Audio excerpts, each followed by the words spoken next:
Welcome to Live from Plato's Cave. I am Mario Veen. This is episode 35, Value in the Metacrisis with Stein. Strange shadows on the wall. Reality is not so real at all. Philosophy invites you to be brave. Welcome to Life from Plato's Cave. Thank you to everyone who supports the show on Patreon. Even a small contribution already helps to keep this project going. You can become a patron for only €1 per month. And I really appreciate it if you subscribe, give the podcast a good rating or send me a message letting me know what you think. My guest today is Stein. I'm looking forward to sharing our conversation in which we discuss the new book he co-authored called First Principles and First Values, and to hear his interpretation of Plato's allegory of the cave. Dr. Stein was trained at the interface of philosophy, psychology, and education, and now works in fields related to the mitigation of global catastrophic risk.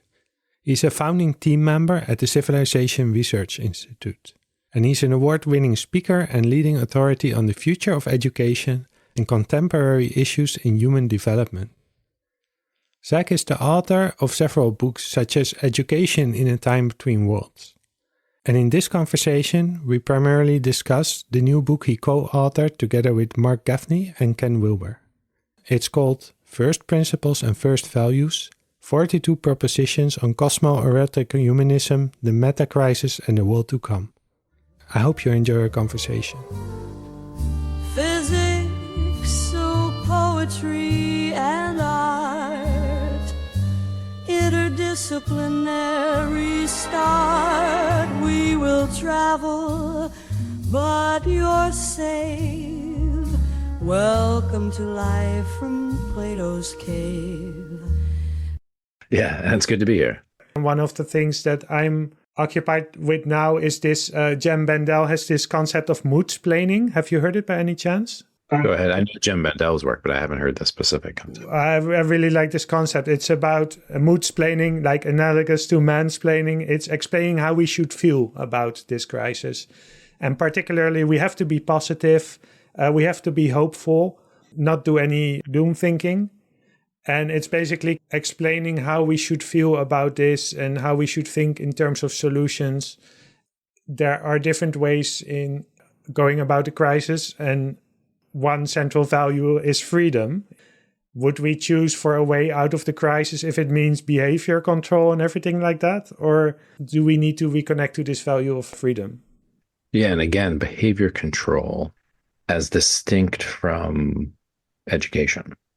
So in 2020 and 2021, I did most of my writing involved with the Consilience Project. And we did this work on propaganda. And when we did the work on propaganda, we started looking at Facebook and TikTok and these things, which are the contemporary delivery mechanisms of propaganda. And I made a distinction there between propaganda and education, which is exactly this distinction between behavior control and education. And so we do need to get people to change their behavior.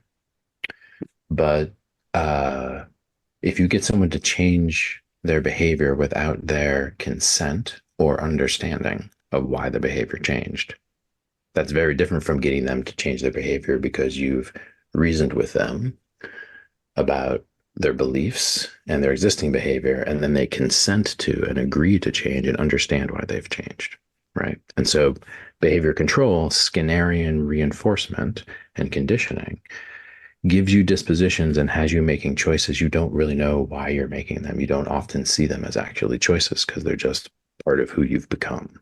And so the ability to, on a very wide scale, very large scale, and advertisement does this, get people to do things without really them agreeing to do them or misunderstanding why they're doing them. Nudging them or giving them a little push in the right behavior, making certain choices easier than other choices.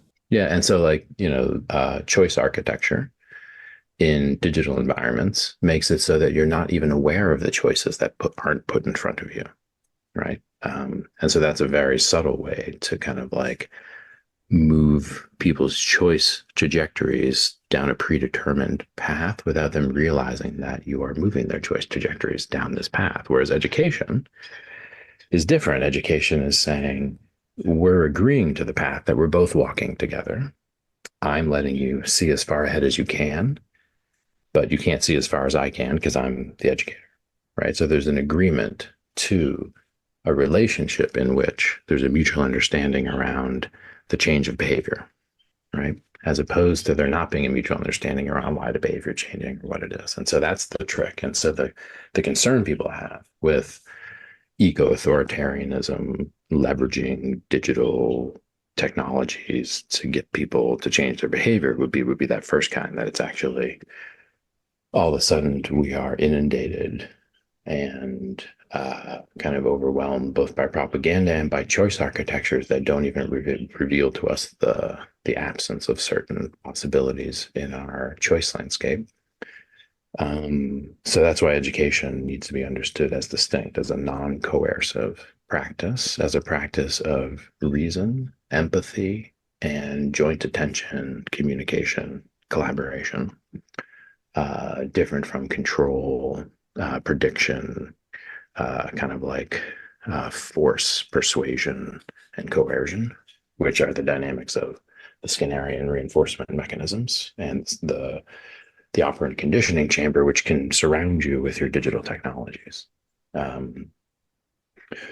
So it's a slippery slope from seeing the urgency of people's need to change their behavior, right, to then creating environments that change their behavior whether they like it or not, or whether they understand it or not.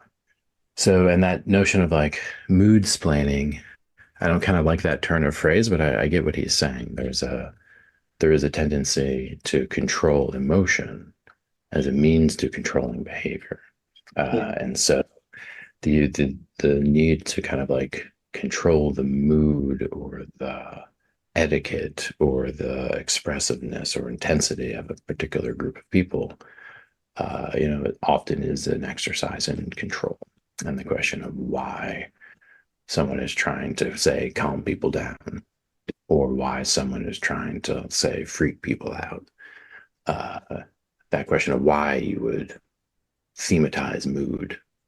Why would you thematize emotion?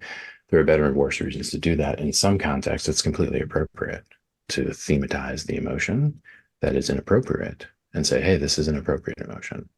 Let's talk about that. That's what a good educator does. That's what a good parent does. That's what a good psychotherapist. Exactly, but that's So the thematization of emotion isn't the issue. It's the motive of the thematization of emotion. So if your motive in bringing up emotion is actually to stop this conversation because you're worried it's going to get out of hand and you have a particular position you're trying to defend, and that position might go down, and then you thematize emotion in order to stop the thing, that's bad.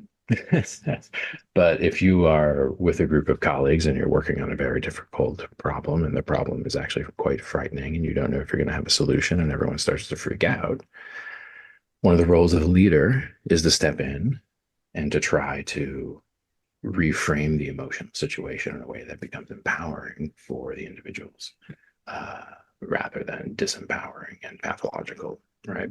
So I wouldn't just in a general way say, don't tell me what to feel. Of course. That's actually very immature and reactionary. And I don't think that's what he's saying. But the notion of mood splaining, linking into this term mansplaining, which itself has that quality of just shutting down conversation, meaning like using that term is a way to just shut down conversation. So that's my concern with that way of framing it. But we do, in these contexts, have to be very kind of like diligent and concerned about the way we use language and the way that we engage with the internal states of others and the way that they absorb and metabolize the intensity of the historical moment. And certainly there's not one right way to react. That's certainly true. But there are many ways of reacting that are, dangerous, or the result of misunderstanding, or the result of unresolved trauma and pathology, which people need help working through and actually releasing that emotion. And then they have the kind of a more appropriate emotional self-regulation and kind of mood, if you will. And that's key to pedagogy in these times. I think the environmental crisis in many ways has been very hard on the adolescents and the youth because of this issue of mood. What's the mood of the endeavor? Is it one of depression, nihilism? Is it one of hope? Is there a pervasive hypocrisy where the adults are telling us to do things that they don't do themselves? Right? So there's like this sense of what's the mood? And we need to resolve that, or else the adults lose legitimacy in the eyes of the youth, you know? I want to come back to this theme that you said it already a couple of times, maturity, adults, children. I think that's interesting. But I first wanted to let you know actually how we came to speak together now. And I just love how life works sometimes. So one of the previous episodes that I released yesterday, I speak with Dorita Sleur, and she's been someone who has been also helping me with meditation and everything like that. And at one point I was working on a book, which I'm still working on, and it was kind of becoming about everything. And then she told me, okay, you have to look up this term theory of everything. So I Googled it and I came to this book from Ken Wilber, which I'm sure it's in your bookcase as well. A Theory of Everything, an integral vision for business, politics, science, and spirituality. So I love that book. So then sometime later, I came across this concept of the Metacrisis, and your essay, Education is the Metacrisis. So I thought, great, I have to speak with this man. So I contacted Rachel, your chief of staff from the center, and I wanted to discuss this book with you that is called Education in a Time Between Worlds. But just as I was about to read it, she said, oh, here's Zach's new book that he's been working on with Ken Wilber and Mark Gaffney. So I thought, okay, this is great. I didn't ask for this, but now there's this book and I started reading it. My impression is that this is kind of a theory of everything approach, and a need like that we also have a need in this time to have this, even though, you know, someone else could write another book and they would use different vocabularies and then let's talk about it. But yeah, so this is perfect actually. And yeah, so just to start with the first question, for people who are not familiar with this term, the meta-crisis, could you say a little bit about what this is a while ago for you that you wrote this essay, Education is the Meta-Crisis? Because why did I want to speak with you about Education is the Meta-Crisis? I started reading it, and about one of the first words you mentioned there is paideia, which is also almost the first word of the allegory of the cave. Yes. So here we go. Yes. Agreed. So the term meta-crisis, I first heard at the 2015 Integral Theory Conference, right? So the conference inspired by Ken Wilber's work. Perfect, yeah. I heard it at that conference. It was either like a Nick Hedlund or Sean Esbjorn Hargens or Hans Despain, or I don't know exactly where I heard it, but I heard it there. But there was also this notion of a 3 or 4-fold crisis of ecology, economics, politics, and spirituality. There was a sense of like, I had this notion of an educational crisis. So 2015, I first heard the term. It was a time when we were trying to think through the convergence of meta theory, which is things like integral theory and critical realism and various forms of philosophical and transdisciplinary ontologies, which did end up manifesting, for example, in that First Principles and First Values book that you're talking about with Ken, how those issues of meta theory interface with the world situation. And the world situation being one of like many clear and demonstrable interacting crises, catastrophes, and risks, right? And so this question of like how to bring the highest level understanding of how the universe works to address the most pressing, urgent risks facing humanity. That was the issue. So it was that kind of conversation where this term meta-crisis arose, being used to refer to the totality of all risks. And something like the dispositions that made us create that world of risk. And so I was focusing on that second part, like education being root to global crisis, meaning like our minds are the problem. So I use the analogy, you're lost in the forest, right? That's a crisis. But if you freak out when you're lost in the forest, then the crisis just wasn't that you're lost. The crisis is that you can't control your own mind, right? The crisis is the absence of the skill to get your composure, to sit in one place, to think about where you are, to begin to approach the crisis that you're in, rather than going into a meta crisis, a crisis within the crisis, deeper than the superficial actual crisis, being the crisis of the inability to think through the issue, the inability to be in control of your emotions so that you can gain composure and do the thing that needs to be done to get out of the forest. So that was my first pass at the metacrisis thing, was not saying, okay, there's all of these interacting risks and crises and they cascade into one another and all that, which is, I can talk about that now. I've expanded my definition of the metacrisis in my work with Schmachtenberger at the Civilizational Research Institute. But my initial notion was just to focus precisely not on the CO2 and the infrastructure vulnerability and the weapon systems and the multipolar traps and all of that, but to focus on this thing that was occurring within the human mind, which I saw as a pervasive educational crisis. The inability to pass on legitimacy and understanding and a bunch of other things that allow the next generation to step into the complexity of the world. So that was that essay. And that was my general sense, which I articulated in the book, Education and Time Between Worlds, with that graph where the task demands of the social system and the complexity of the civilization, which is to say, how hard it is to do the jobs of keeping civilization going, those become more complex. It becomes harder to enter up and into the systems that keep civilization going. So that's becoming more complex, but our capabilities themselves are flatlining or getting worse, which means like right as we need to step into more capacity to solve more complex to solve more complex problems than humans have ever had to solve, the humans themselves are becoming like less complex. So this notion of like upgraded behavior control algorithms, downgraded human capacities, right? And Plato's cave is relevant, right? Like I can't think of anything like a more relevant analogy to the situation with screen addiction, and specifically social media addiction, and specifically media within social media addiction, which means you're staring at a screen that's being controlled by someone else that is giving you shadows of what's occurring in the world. And you stare at it all day, literally. So whereas Plato was like, this is an analogy for sense perception or whatever, however you want to read that, right?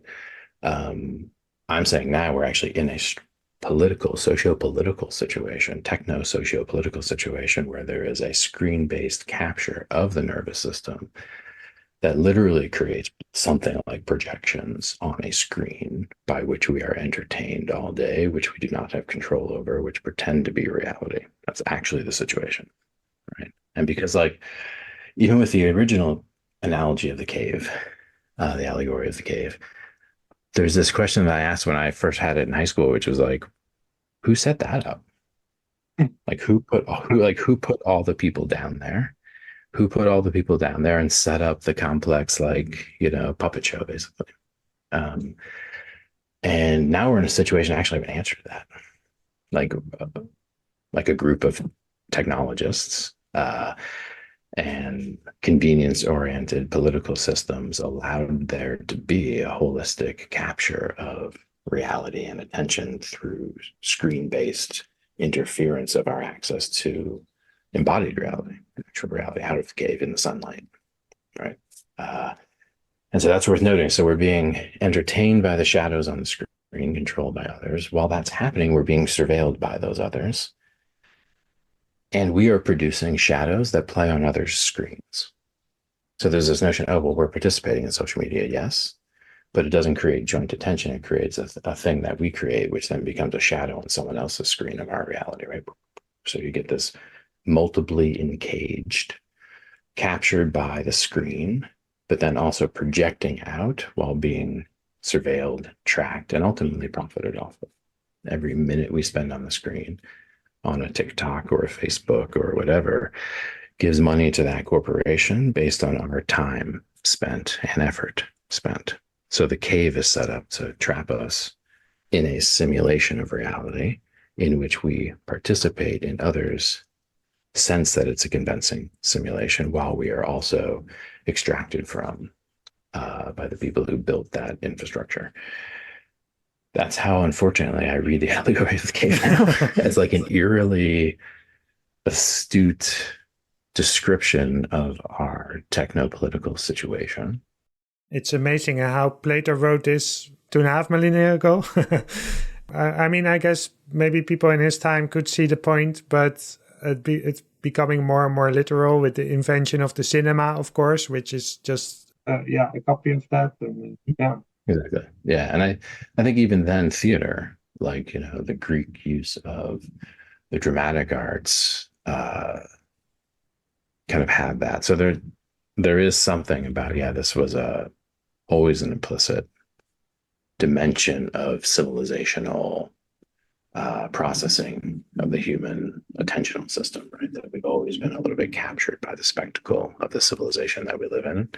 But there's an extremity to the situation with these. And then when you get like the Apple Vision thing and the augmented reality wearables, then you start to get that total surround where really the cave effect is quite real.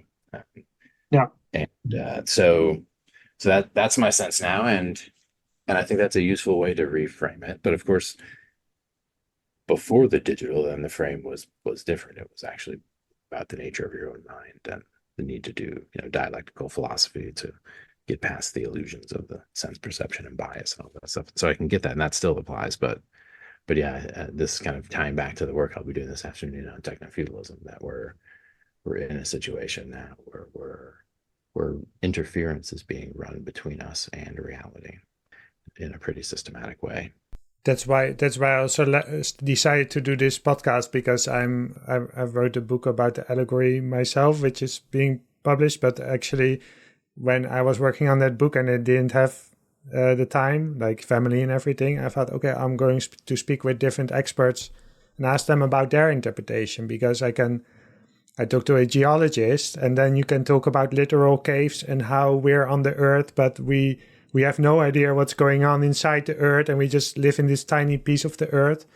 Or can speak with a neuroscientist and educationalist, and this is an interesting perspective. And fortunately for Plato, this is just a start. So what you've just been describing, Plato says, well, let's speak about paideia. Imagine this is what you've just described is the status quo, our condition. But then, of course, it's just the beginning of the story and not the end. So actually, when I read the title of your book, In a Time Between Worlds, I really associate this with the part in the allegory where he is released from the chains, but he has to be dragged up to the surface because he wants to go back to his comfortable seat. It turns out that the chains are not the only thing that is keeping the people in the cave. So, and they're kind of in between, because they know, okay, in this process, they know reality isn't what I thought it was, but I don't have an answer yet of what is actually going on. Yeah, so that's exactly. The question. Yeah. So that's the question. What happens next? And what is the paideia from your perspective that we need to focus on? Yeah. And that the in-betweenness, right? So the time between worlds, the liminality, right? So that being on the cusp, being on the kind of membrane, and the psychological transformation associated with those periods of liminality. And so it applies at the individual level. Like in the allegory of the cave is in a sense that it can also be read from like a human development standpoint, right? Which would be the moves of deepening into and out of personality, cognition, higher language. So there's, in that sense, the time between worlds for each of us occurs every time we go through a major life transformation and get brought deeper into reality, right? the way I use it in the book title is saying, well, whole world systems go through times between worlds. And this is, you could say, almost meta epistemological. If epistemology has to do with my relation to reality individually, the meta epistemology would be like the civilization in which I'm doing my inquiry into reality. And so like that occurs, that whole civilizations, what's called transvaluation, which means a total transformation in the value set of the civilization as a whole, which is the prior to my identity, right? I am born into that.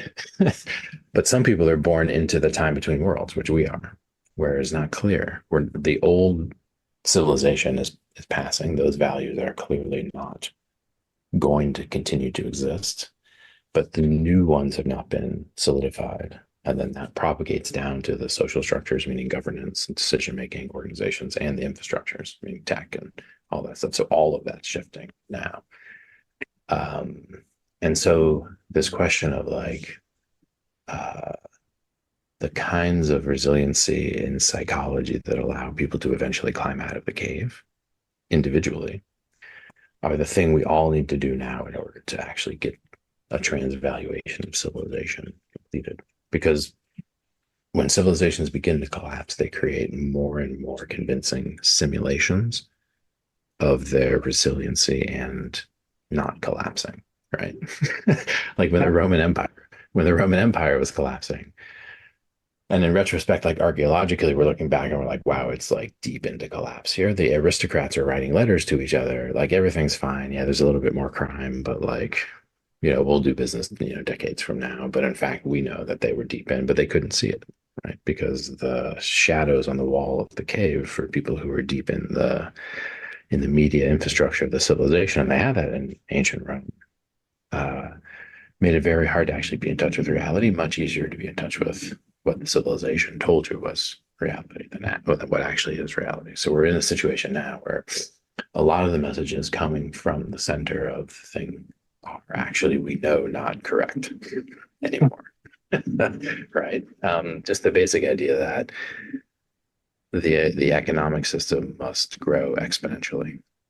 That's the basis of the notion of how this runs. You need to have a GDP that grows at 2%, 3% a year, or else we're in some type of very bad situation.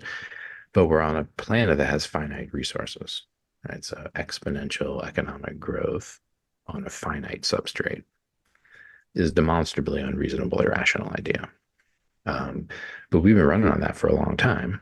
It's only now catching up to us in terms of practice that this thing doesn't work, because we've actually built technologies powerful enough to extract to the limit and to pollute beyond the boundaries of what the ecosystem can absorb. So we're being brought in touch with reality, whether we like it or not. And so that's painful. And so Plato's telling us basically that true transformation of the identity that allows it to be in touch with reality is painful, and there's a part of us that resists, if you will. Now, this a little bit contradicts Aristotle, who says something like, there's nothing more joyful than learning. One of the most powerful emotional motives is to learn. So that's an interesting tension, which is, I think both are true. I think it's both true that learning is incredibly joyful, and yet there are certain types of qualitative shifts in identity which interact with this thing learning that are kind of like almost always painful, because they require some prior version of you and some prior vision of what the world is to kind of pass away, and some new, more complex vision of yourself in the world to emerge.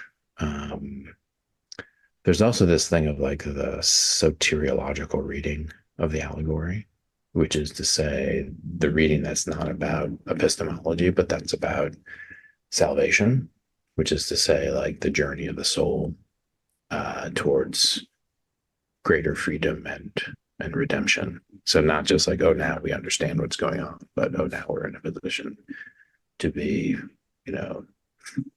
free from the human condition in a way that's more has a religious connotation. I think Plato was also speaking to that.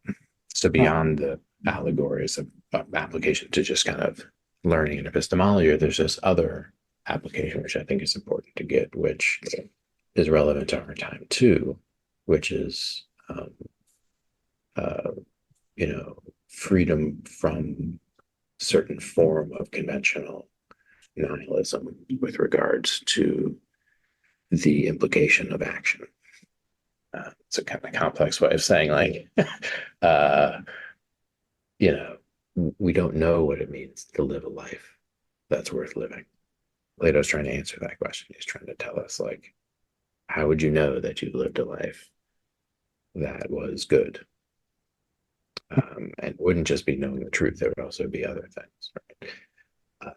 Can you describe the beauty when the sun shines, when you see with the things for the first time with your eyes? This beauty is one of the things that's described. So that's also another theme that I think is interesting, which is like, especially if you take theory seriously, like Plato bringing in from kind of like the Indus River Valley, the kind of some of the Hindu thinking. You could also imagine like an actual transpersonal dimension to the Platonic soteriology.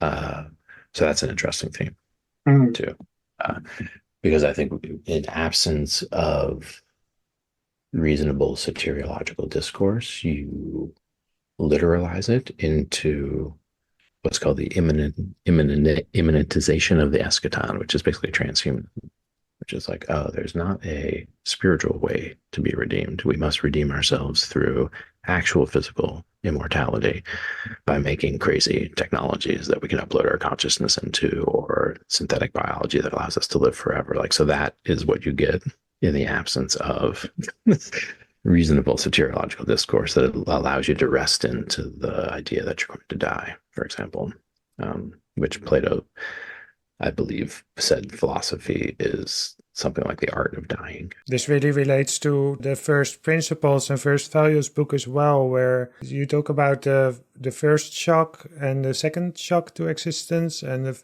first one is the existential shock that you realize that your life is finite. And actually, I have a 6-year-old daughter, and she's going through this stage where sometimes she's just, but Papa, am I going to die sometime, and what's going to happen? And I love those conversations, and it's something really that I think that there are also people that really never go through it. In our culture, it's possible. So do everything to avoid that experience. Even let's say, okay, I think everybody can experience it. It's different in how far do you let it enter you or feel it, or some people become philosophers, or do you shut the door and do you decide, I never want to feel this feeling ever again in my life, and I'm going to do everything in my life to avoid it? Right. No, so the first shock of existence really was already seen by psychologists like Ernest Becker. He wrote the book The Denial of Death, and the whole theme of that book is that, a tremendous amount of our psychological behavior is driven unconsciously by avoiding the thought of death, which is what you just said. Like, how much of our defense mechanisms against the thought of our own death kind of have to be activated. So Becker interprets human history and a bunch of other things as just basically immortality projects that protect our identity from the idea of its own death. But the more mature personality is able to, and this is part of what should occur in adolescence and childhood, is finding a way to speak about that allows you to continue to speak about it rather than be scared of it, and then having experiences of death, which is to say being with people as they die, which is a pretty universal thing in human culture, until we get the emergence of the kind of scientific medical systems which take death out of the house, out of the community, and into a controlled scientific environment. So that distances us from death in a way that wasn't before. And the argument with the second shock is that anthropologically deep-seated, so we're talking like deep in historical time, tens of thousands of years BC, you get ritual burial. And you get ritual burial of wounded elders or deformed, long-lived people with deformities, right? So imagine a context where you have basically early Homo sapiens. Someone gets injured, but they keep them alive. And then when they die, they adorn them with necklaces and other things that symbolize like a reflectivity around death and a ritualization of death that is one place to kind of mark the beginning of quote culture, like to mark the beginning of like when did we stop being quote unquote animals, although we never did, and become quote unquote humans. One place to put that is there, those ritual burials, and specifically ritual burials of the most vulnerable people in the community who probably had some type of religious status. So ritual burial, first shock of existence, creates culture, creates reflection. And then most of what we think of as religion is around this question of death, and not most of, but a lot of it gives us a language to use to discuss death, both at the community and individual level. And so the first shock was processed with most of what history has given us. Modernity emerges. The atomic bomb is created. Now we have the second shock of existence. And the second shock of existence is not just that I could die. And I could die is usually resolved actually by the context that I die in community that continues on. Like that's one of the ways to resolve my own first shock, is to know that my identity will be remembered somehow by my community or by life, like that life somehow absorbs me. And what the atomic bomb does, and then eventually all of the existential technologies, which are the ones that can destroy all humans and all life, is create the second shock. And the second shock is the awareness of the possibility of self-induced species extinction, which is the mortality of the species, which didn't exist in the human imagination before. We had the apocalypse. We had a divine intervention, which is to say a morally ordered event, always going to happen. From the beginning, it was set up to occur. And then, God comes down or whatever the mythology is and separates the good from the bad. And so you get the end, but the end has a meaning. And the end was from the beginning to be that way. And the end is morally ordered. Existential risk, the second shock, is not that. It is different than that. It is about these forms of technological violence that put all of life at risk, and therefore put many of the prior strategies for dealing with the first shock in jeopardy. And so at the time you get the second shock, you also get this phenomenon we just discussed of the relegating of death out of culture. So there's a suppression of the second shock, which is the fact that the bomb exists. And then there's in the cascade of that, you also suppress the first shock and you get the medicalization of death in a way that has no precedent. And then also the characterization of death as a disease or a mistake that is resolvable or fixable through scientific technology. You get the emergence of transhumanism in the atomic age as well, which is these fictions of uploading consciousness or physical immortality. So the second shock actually should do to human culture something like the first shock did. Like if we were actually able to absorb in the 60s the meaning of what had occurred with the invention of the atomic bomb and the possibility of self-induced species extinction, if we had matured in that moment as a species, we would have a culture as different now from our prior culture and our existing culture as the culture of those who buried and adorned the dead tens of thousands was from the whatever humans are doing before that, right? Like it's that big of a shift of, oh my goodness, we are a species that has the power to destroy all other species. Like that should be something that awakens us to a level of maturity and to cultural innovation, which is to say things that become normal for human cultural that never existed before, which is what we're talking about, behavior change on a very large scale. So a lot of what we're saying here is that the second shock needs to awaken gnosis. It needs to awaken a new kind of knowing and a new kind of being, the way the first shock of existence did long ago.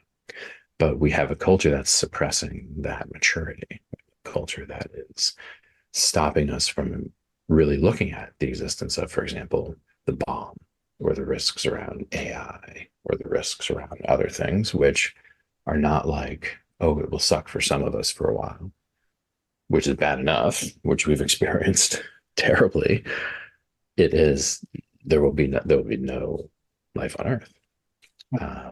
And so that's a novel set of things to worry about. And it's a novel demand that's being placed on the human psyche. And so the second shock of existence is that demand placed on the human psyche to take responsibility for its extreme technologies and the jeopardization of life on Earth. And as any good person, like kind of psychodynamics know, when there's that extreme of a press, there's often defense mechanisms that kick in, right? And so that's, I think, what we're looking at now. And so one way out of taking responsibility is to become nihilistic. And so the collapse of value in culture, which is to say the belief that human value is merely a social construction, that's actually exculpating. That actually meaning like it gets you out of taking responsibility for the state of the world, because what's really at stake? Only the things we believe we value, but ultimately the universe is meaningless. Like ultimately it's just matter in motion. Human value is just a story. It's just a contrivance. So yes, it would really suck for us, but it's not like somehow the universe is being violated or could be violated, or that the universe has a thing it's trying to accomplish. Whereas most prior views, which is to say most worldviews that allowed for civilizations to thrive, were not skeptical about the reality of value.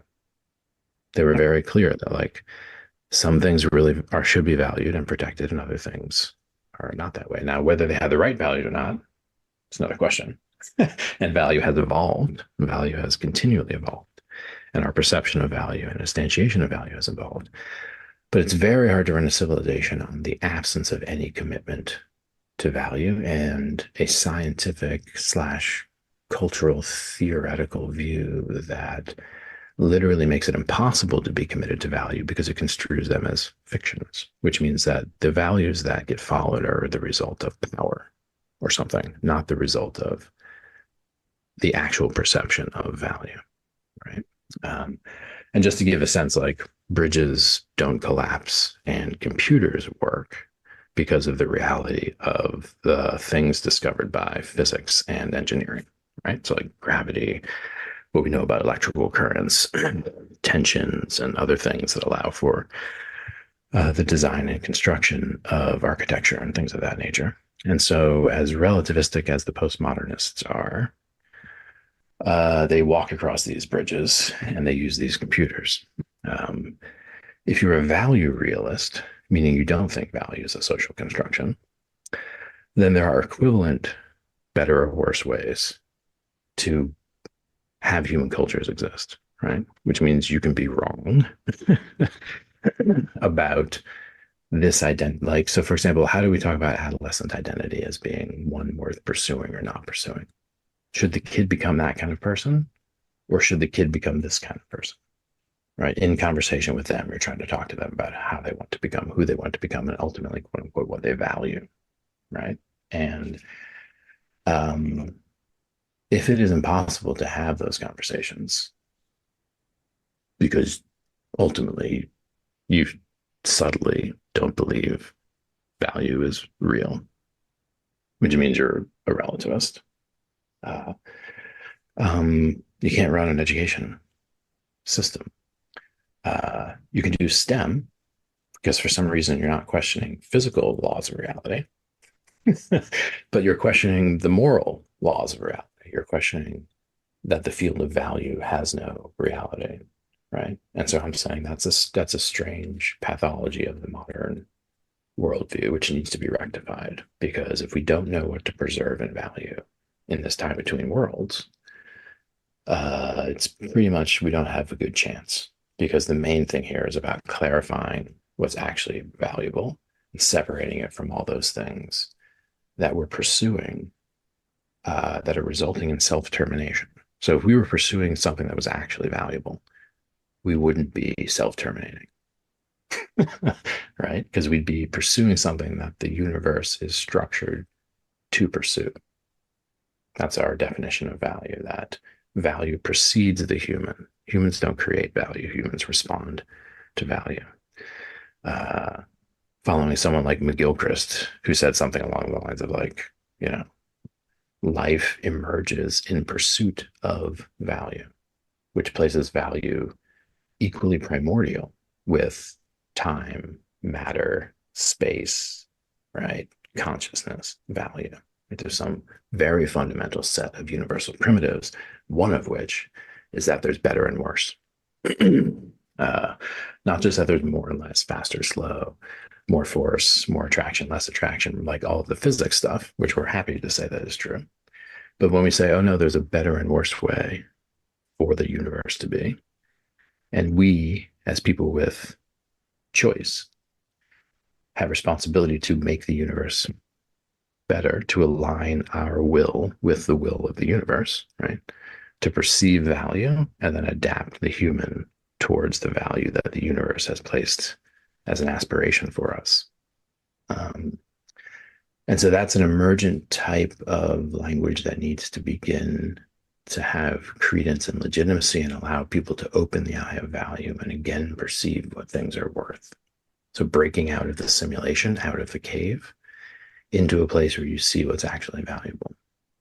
And then we could begin to run civilization on a non-self-terminating metacurriculum, right? A non-self-terminating basic set of capabilities and dispositions and ways of being that would be humane and sustainable, and allow the humans to be on the earth in perpetuity rather than for only just a little bit longer, which is where we are now. And again, that's the evidence to me that we're misperceiving value. If we really knew the value of the biosphere, for example, we totally wouldn't be pushing past its boundaries and putting it on a course towards like being destroyed, right? It shows that we're not. And then the other thing is that we need the biosphere to live. So it's not just like the beauty of the trees, although I love the beauty of the trees. It's like we're debasing the substrate we rely upon for our existence, which is such a profound misperception of value that it seems deeply pathological. Like you'd never do it in your own house, although some people would, but we'd say they need to be helped, right? If you're while living in your house, basically systematically destroying it, you'd be like, oh, you're not. In one sense, you're getting the value out of the house because you're just, using it without replenishing it. But in another sense, you're misunderstanding your actual situation, which means you don't realize how valuable this thing is, and specifically all the ways that its value cannot be replaced by something else. So that's a little bit kind of speaking into that. So the second shock should have us opening again the eye of value, as the first shock did. So when you become aware of your death, everything becomes valuable in your own life in a new way. If you resolve that right. If you don't resolve it right, nothing's valuable because you're going to die. So who cares? But if you do resolve it right, the awareness of death, and this is Plato's point, it's the art of dying. Like the life becomes incredibly beautiful, like post-tragic embrace. So similarly, the second shock should result in a transvaluation of culture that would allow us to begin to metabolize this new responsibility. These profound technological capacities require compensatory responsibility, and that requires the ability to perceive value. So like as an early human, there was a way in which we didn't have the technological capacity to have to be this mature, right? And so that's, I think, this threshold moment, and it's similar to an adolescent, right? So it's like before you have a fully developed frontal cortex and like a fully grown muscular structure and like all your hormones are working, you're not that powerful. You're a child. But there's a point where you cross a maturational threshold where it's like you need to actually become much more responsible than you were even just a year ago, because you went through this jump in your skeletal structure and now you're like a big man, right? You're like 17. You're like, dude, you could, like, or you're a woman with all of those complex powers, right? So it's like Similarly, I think we're in that type of situation. The second shock is to humanity what the first shock should be to an individual, which is the like, wake up, like there's way more at stake than you realize. You are way more powerful than you realize. You have the ability to kill yourself. You're that strong. Uh, and you have the ability to hurt all the things you depend on. And so that's why the paideia notion. So it's a planetary idea, right? So it's a planetary shift in the civilizational meta curriculum that is currently underway. It's a question of if that shift occurs at the speed requisite to counteract the very real risks that are also spreading. Yeah, it's an interesting time to be alive. Unfortunately, yes. Actually, I don't know. I like it as well. I'm personally very hopeful in a way, which also relates. I was happy to read some notions in the book around tragic and pre-tragic and post-tragic, where I think if we connect back to the mood-splaining, this is something that also has to do with maturity. That if you are teaching to children, you're very aware of their mood and their distractions and everything like that. But at one point you can say, okay, but guys, there's something serious going on. We all need to focus. We need to be the adults in the room. And maybe I'm going to say something that doesn't necessarily make you feel good, but I'm going to say it anyway, because if we don't start becoming adults and acting as adults, it's not just about us, but it's about our children as well. And that's that's the most interesting thing about the first Principles book as well, that I really liked reading. There's also things about it where I would disagree, or where I don't know if I disagree or not, but I don't like reading books that I just agree with everything. It needs to like push against me as well. So, okay, just for a very practical question, because the book is written by David Temple. Yes, David J. Temple. So you decided you wrote it at this point with 3 authors, and what made you decide to use a pseudonym rather than just the 3 authors, and how was it writing? Can you say anything about this writing process, how that went? Absolutely. I mean, in part, it was the writing process that resulted in the need to have some other way to author the book, because it wasn't clear who should be like the first author, right? Because the intellectual process was so conversational and it occurred over so many years.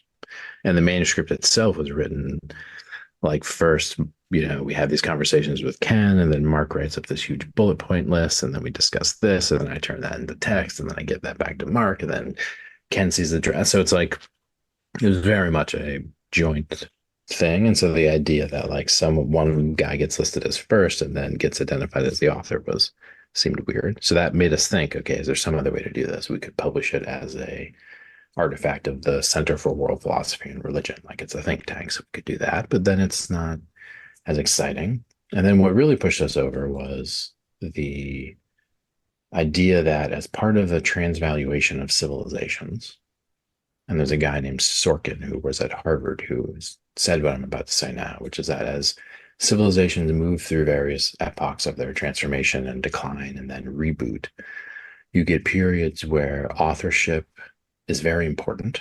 These are the materialistic ages. Yeah. And then you move into an idealistic age where authorship is actually intentionally occluded for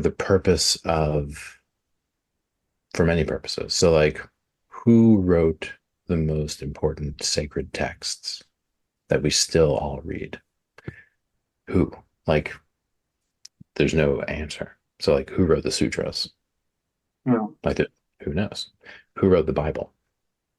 Very unclear, right? It was also co-authored at least. Yeah, exactly. So, right. And then if you look at like books like the Zohar, which is the root of like some of the Kabbalistic tradition in Hebrew mysticism, the Zohar is super interesting because we know it's like probably 10 rabbis in this certain period of medieval Europe, but they attribute it to some rabbi who died 100 years earlier, right? Which everyone knows couldn't have written it. So they intentionally include authorship. So some of what we're doing here is creating a vehicle that allows us to occlude authorship, bring in many authors, and to create something that outlives any specific contributor. And then hopefully, in a certain amount of time, goes on to have a certain life of its own in a way that it couldn't if it had individual author attribution. So it's a weird cultural play that is us tipping our hat a little bit to the actual civilizational situation where authorship is super problematic now. And the emergence of anonymous or pseudonymous voices and groups that build things that don't want to be specifically identified with them. So, like the cathedrals of Europe are an example of this. They were built in very different ways than other public architectures because of the nature of the non-coercive religious motivation and absence of attribution of key architects and craftsmen who didn't sign their names, who did world-class work on things that still we look at it, but don't really know who built it, right? As opposed to today's architects, where it's a cult of personality around the buildings that get built by this one guy. And even though he's got a huge architectural firm, his name is the thing that's on it, one dude, right? Like Frank Lloyd Wright, right? So, woo, he built that, right? So the move into times when authorship and a kind of narcissistic authorship becomes very important, and then a move into when actually that starts to become problematic again, and we become more interested in those people who are doing kind of doing kinds of initiatives where authorship is more collective and therefore obscured. So that was it. It was a combination of motivations. And I have a background in music, and whenever you put together a group of musicians and put out an album, you have a band name. So this was basically your band name, David. This is basically my band name, and that allows you to move in different players and do all of that stuff and swap in. So future books will have different combinations. Mark and I will be in all of the writing, but future books will have different combinations. So the band name remains consistent. So that's in a sense the play. But then there's other books that will be written by me and Mark and me, and other books that's like posthumous work with Barbara Marx Hubbard, myself, and Mark. So the Center for World Philosophy and Religion will release books that have normal kind of authorship, but the David J. Temple series are a specific type of ambition we have for that set, and it's certain type of fun that we're going to have with it. Yeah. Like I said, I really enjoyed reading the book, and it's so rich, and which also makes it kind of a dilemma of what are we going to talk about now, because there's so much to get into.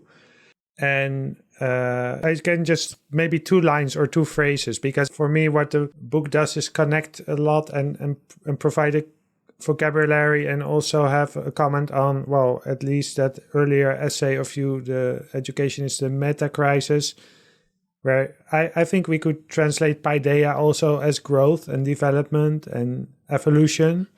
So evolution is one of these central values. 2 phrases, maybe whatever you comment on them. One is the intimacy with time. So intimacy is an interesting value that is very central. And intimacy with time, really wondering to hear more about it. And the other one, sense making is sensual. Mm-hmm. Yeah, totally. Wonderful. So the first one, so intimacy. So you're referring to, in the First Principles and First Values book, there was a set of first principles and first values. And what they are guesses at the riddle of the plot lines of the universe. So before I was talking about, what does the universe value? Yeah. What is the universe trying to accomplish? What are the plot lines that have been unfolding, which we are now participating in? And so the first principles, first values is a list of those. So one of those is intimacy. And so that means the claim there is that what we experience as intimacy, which is in a sense the drawing together, the creating of a shared identity in the context of relative otherness, with a shared pathos and a shared value and a shared other stuff, right? So that's the notion of you're intimate with a friend, right? You don't merge. That's pathological. You're distinct. And in fact, you become more distinct while having a shared sense of we're buddies, right? So shared identity in the context of otherness, which creates a new thing, which is the friendship, which is intimacy, which is valued for its own sake, which means It's not an instrumental thing. Like you're show up at your buddy's house to get something. That's not a friend. You're just there for its own sake. You value intimacy for its own sake. We pursue intimacy, create new patterns of intimacy for their own sake. What we do is we retroactively read the value of intimacy and say, okay, it's not just up to us that we value intimacy. Like you could reasonably have some culture or world where you didn't value intimacy. And it's the social construction that we happen to value it, but you could run a world where intimacy wasn't valued, or a cosmos where intimacy didn't occur as valuable. And we're like, nope, intimacy is built into the cosmos as a value. If you go back to the animal world, it's really obvious that intimacy, defined the way we define it, defines pack behavior, it defines family behavior, it defines group selection dynamics, it defines a bunch of stuff in the biological world. If you apply that equation, right, shared identity in the context of relative otherness with shared pathos and things of that nature, you push it back into the world of matter, right? So when you look at how protons and neutrons come together to form atoms, atoms come together to form molecules, molecules come together to form cells. These are increasingly dynamic and complex patterns of intimacy where you have distinct parts that come together, are actually allured together in terms of the language of actual physics, and then form a new whole without sacrificing their old identity. Although it's changed, they now have a higher order identity that's a context of intimacy. So that's the idea, is like, okay, this term we use is intimacy, and we need other language for it at different levels. But it's one of the things that the universe does, right? It brings things together to create new wholes while preserving the parts, and the parts like that,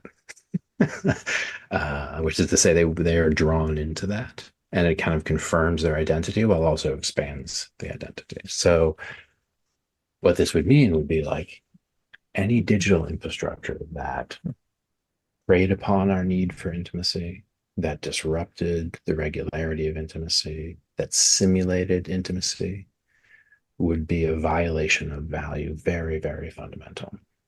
And intimacy is related to personhood. Personhood is another value, right? And intimacy is related to time, because all those processes I mentioned are processes that unfold over time. You deepen intimacy over time in a relationship. So like if we talked again, we'd be more intimate.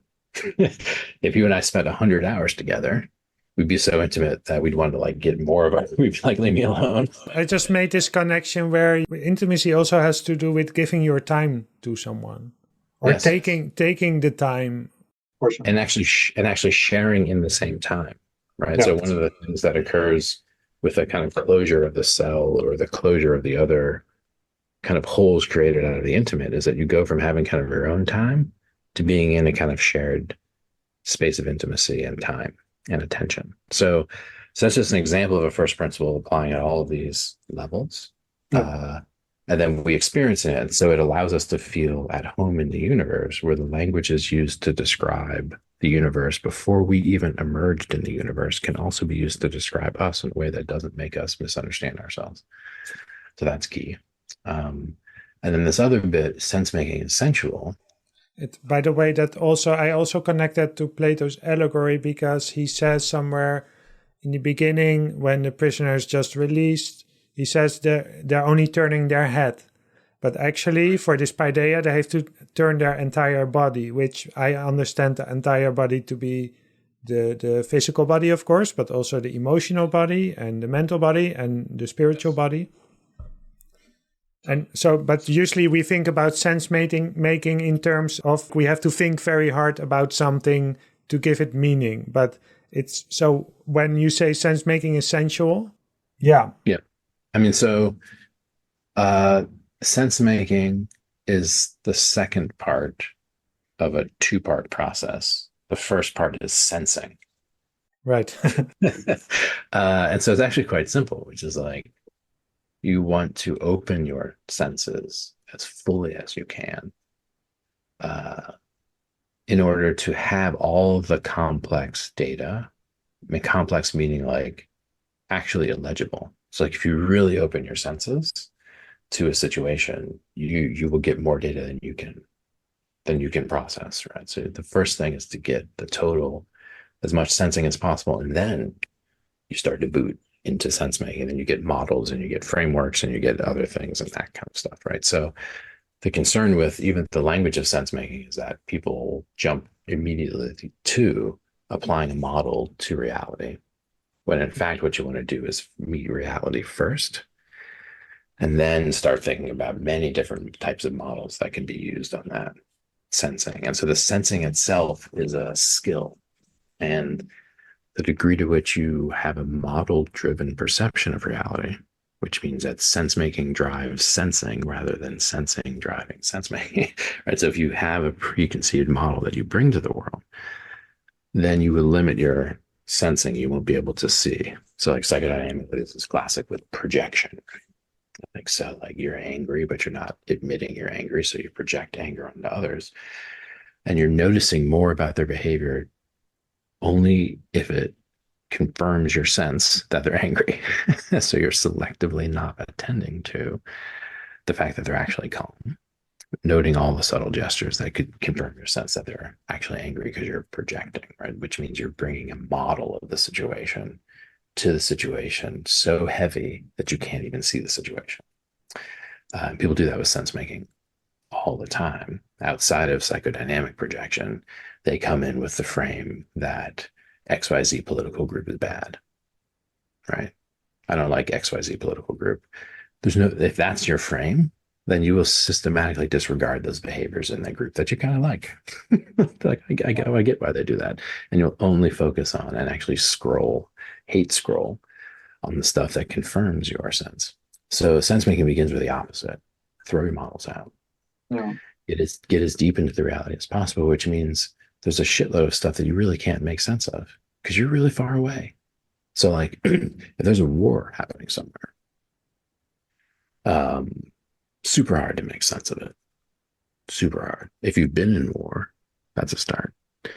If you have access to real frontline reports of people who are experiencing their kids getting shot on both sides, if you can empathize with the geopolitical strategists who are thinking about the destruction of all of their people versus the one, so if you can do all of that, like imagination out into the sensing of the actual reality before you start being like, well, it's really obvious it's a proxy war between these two great powers. And okay, that you didn't just make sense. You just told me something you read on the news. Right? That's not sense making. Actual sense making begins with sensing, which means feeling into the depth of what's occurring on both sides without pre-framing it. So then we're back to intimacy. Back to intimacy, precisely. Yeah. And so that means that there is a realm of stuff where there's a tremendous amount of ability to sense, and then to move from sensing into modeling and back again, and to feel like, okay, I've really constructed it. And then the range of your actual experience allows you to do a certain kind of imagine sensing out into things that are far away. But yeah, most of what people do when they make sense of the world is just linguistically like mediate. It also has to do, I guess, with attention and patience. When something happens that makes you think or makes you wonder or makes you uncomfortable, not to do the thing like light a cigarette because then you feel comfortable again, or switch off the TV or think about something else, but actually stay there and make sense of it and see what can be revealed in this moment. Yeah, there's the ability to maintain curiosity at the level of sensing, which is to say, like, comfort with open-ended sensory streams of consciousness and awareness, right? So it's like this is why certain practices like meditation and other things are so important at the level of sensing prior to sense making. Yeah. You're right. You have to have that ability. You call it like patience or the holding discomfort, but really that's just the ability to hold your awareness, right? To stay looking at the thing and to not stop looking by making sense, right? Because that once you've made sense of it, you kind of move on. What you want to do is be able to continue to hold. And then that also means being more humble about all the stuff that you actually don't know. You've never sensed, you've never felt, you've never sensed that. right? So all of your sense making is secondhand / mediated through others, right? Um, that's a lot. And so then there's this other thing, like, why do I have to make sense of it? So like, why can't I just not really know what's going on? And so that's important to get, is that, again, back to social media.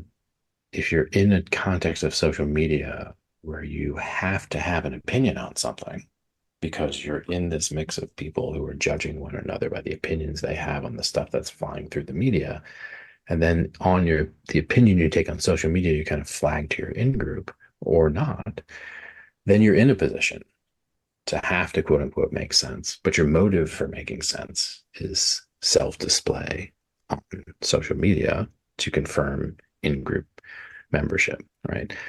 And so that's not sense making either. But note that the motive there is like, why do I have to make sense? Oh, if I only have to make sense to be able to post on social media in a way that's perceived in a certain way, then I am making, then I'm doing that, right?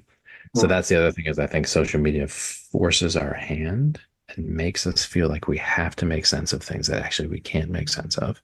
And then we have to have some opinion about it that we broadcast to the world about stuff that we have like, how could we possibly know? Like, we're not virologists, like, we're not geopolitical experts, right? And yet here we are, like, stating very clear opinions, basically reiterating stuff we heard in the media, right? And so I think that is a symptom of our educational system and the digital stuff, but also a move away from those places where you could drop into the sensing that's possible in your community, in your house, in your local kind of like bioregion. So it's very important to see that sensing is sense making sensual, and in that it begins with sensing. And the more you admit that, the less you're prone to think you're making sense of stuff. And the more you know, like, actually, there's a lot of stuff I don't know what's going on. And but the more you do that, the more you're very sure of the stuff you do know, right? Like, because that's the other thing. It's like, if you do this first of sensing, then the eye of value opens. Then like, oh, you're not ambivalent about the value of, for example, the biosphere or personhood. Right? If you really feel into the world around you, you feel the inviolability of personhood, and you feel the idea that each person's unique and has to be protected. If you don't do that, if you're not actually sensing into the world around you, then you see, like, poor people, rich people, smart people, dumb people, and then some of those people are disposable and some of those people are not, right? And it's like, oh, well, you're not actually sensing. If you really sensed into it, which mostly we can't because the world's too difficult for so many people, but you would feel the inviolability of personhood. And that would downstream affect your ability to abstractly make sense of things in a way that would hurt people. So yeah, I think the slowing down and sensing, getting off of social media and getting out of the kind of like contrived social pressure to make sense of things that can't be made sense of, and to like have a formed opinion about things that actually you should have the humility to know that you don't have a good opinion about, and the self-awareness to know that the places you're getting it from are propaganda outlets. And that would change a lot of people's behavior and actually return us to a certain amount of baseline sanity in our contexts. So that's a little bit maybe more than you're asking for there, but it's an important issue. No, it's perfect. By the way, are you okay with taking maybe 10 more minutes? Because I think this is also a good area to just spend a little bit more time and then close it, because it kind of relates the big questions and the Metacrisis and the global things that are going on to what can I, listening to this, how can I make sense of this as an individual? But sense making is also connected to action. Basically, what can I do, or maybe what can I stop doing? And to focus it a little bit, we started out with speaking about that there are maybe two ways to go about the second shock of existence. We didn't call it like that yet, but the crisis that we're in, one way is kind of control, and mood splaining and programming and all that stuff. And the other part is what you said, education. But the ideas you refer to, which help with sense making and which are essential, like meditation and practicing Tai Chi. And are you doing any practices like this, like martial arts or spiritual practices? I mean, I lived at a Zen monastery Right. for about 9 months. Yeah. Well, it was like a monastery. This is actually the Monastic Academy for Preservation of Life on Earth in Vermont. It was a wonderful experience there. And so, yeah, I've done pretty intensive meditation practice. So I imagine this must be very educational, but being in a Zen monastery is not exactly like you can do what you feel and that's it. And it's just practice, right? Yeah, it's a very serious practice. And it's both an awareness of sense experience and of your own body and your own mind. And so, yeah, those dimensions are essential to sense making. There's this notion of like negative capability, which is the ability not to know, which is the ability to hold an open space of creativity, like an artist who takes a stroke and then doesn't know what the next stroke is going to be, but is comfortable with not knowing what the next stroke will be, right?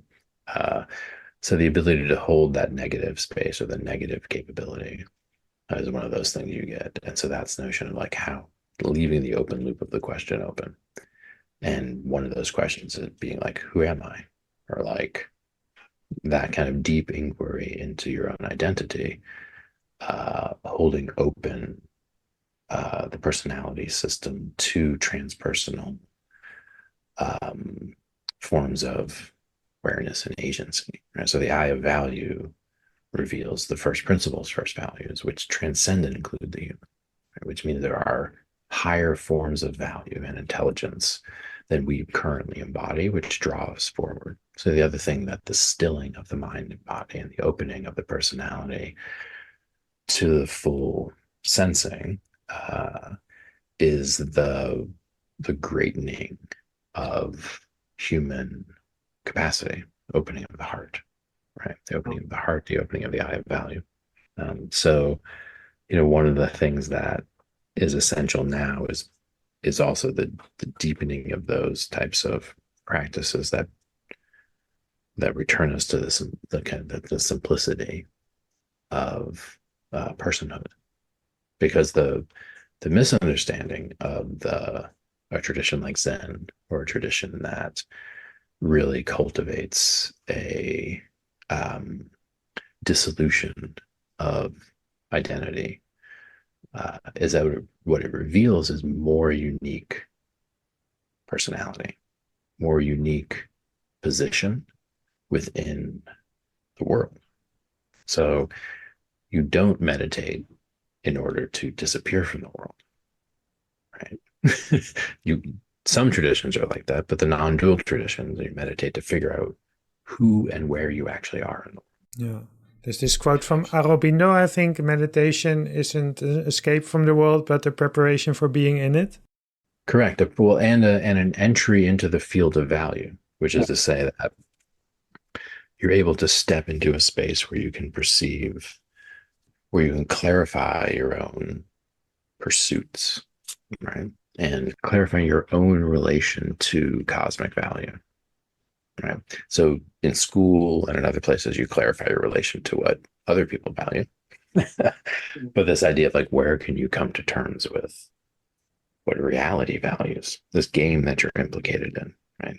This ongoing evolution of value that you were born into, and therefore have some kind of like beautiful obligation to continue to express these dimensions of cosmic value. So when it's said like, you meditate and then emptiness and then loving compassion, like spontaneously emerging from the emptiness of identity is loving compassion.